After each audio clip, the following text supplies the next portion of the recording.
Hello and welcome to a new episode on Sadhana World Foundation. As usual, we will present one of our experiences from our day-to-day lives and seek connection with the knowledge which is embedded in our ancient texts. Just the other day, we were guests at a friend's place. We had good time talking to friends, remembering our old days and so on.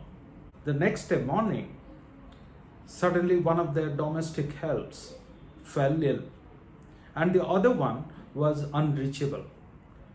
I could see that my friends were panicking so much. They were trying to figure out alternatives.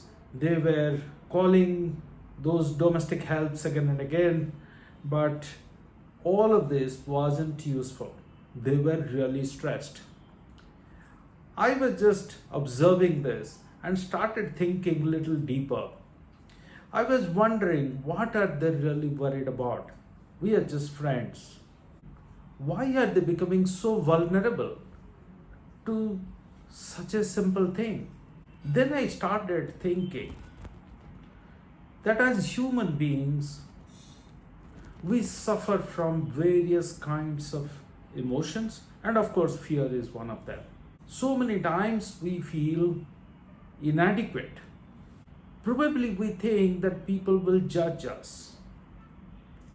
We hold a self-image which we are all the time trying to protect, and there are of course situations in our lives when that self-image gets tarnished. But how important is to preserve that self-image? Sometimes we are also fearful about the loss of control.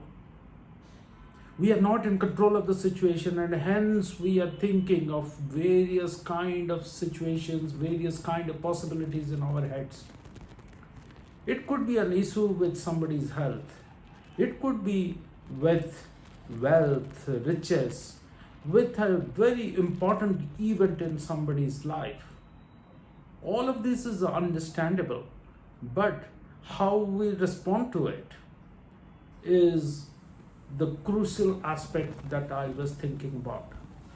I believe the way each one of us responds to a situation defines who we are.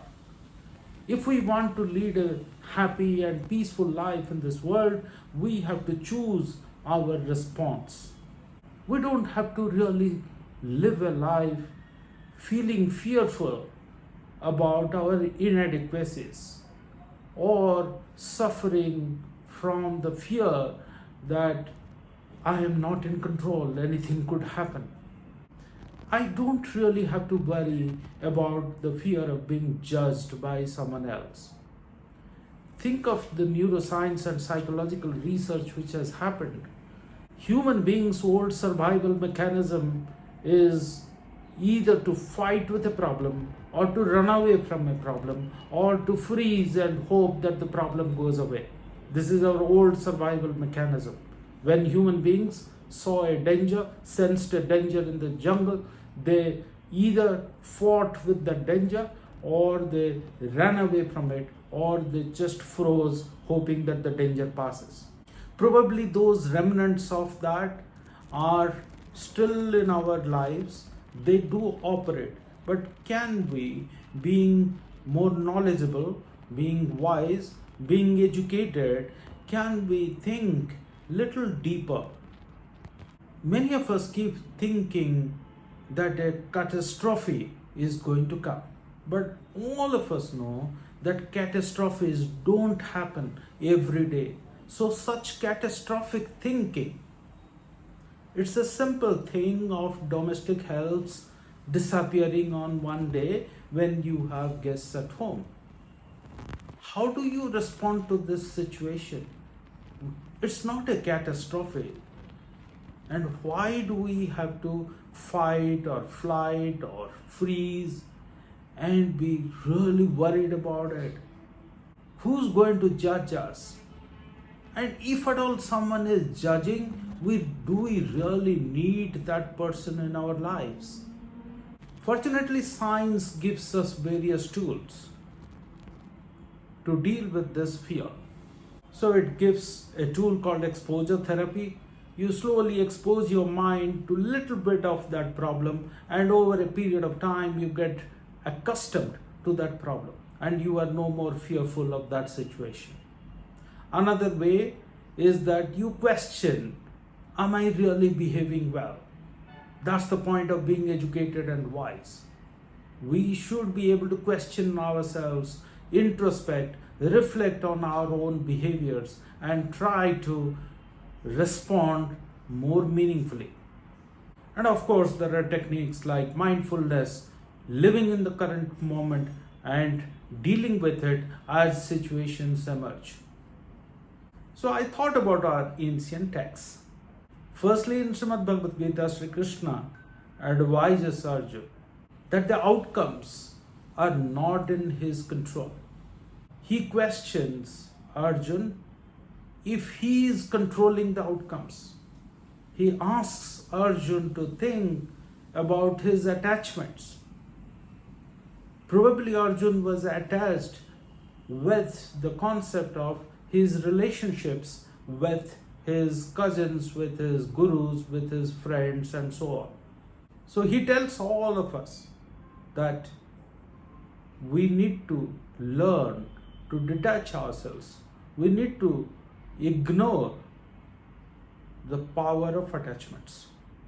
When you think of Taoism, it talks about the concept of going with the flow than resisting the flow. Let situations evolve and you go with the flow. You say, whatever comes, we will see it at that point in time. Think of the ancient Romans.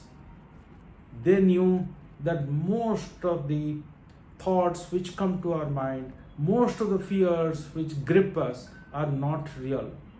They are illusory. They will go away. Think of Buddhism. There, the concept of permanence and impermanence comes. It teaches all of us that nothing is permanent in this world. Everything will pass away. So don't sweat so much about every situation that unfolds. Finally, my takeaway is that we have to calm down. Secondly, we have to think positive, that a solution will emerge. And of course, thirdly, we have to learn to detach ourselves from the consequences of situations which emerge. Ladies and gentlemen, my dear children, thank you for thinking about this intense and deep thought of illusory fear which grips our mind and reduces our efficiency in living a happy and peaceful life in this world. Look forward to our future conversations.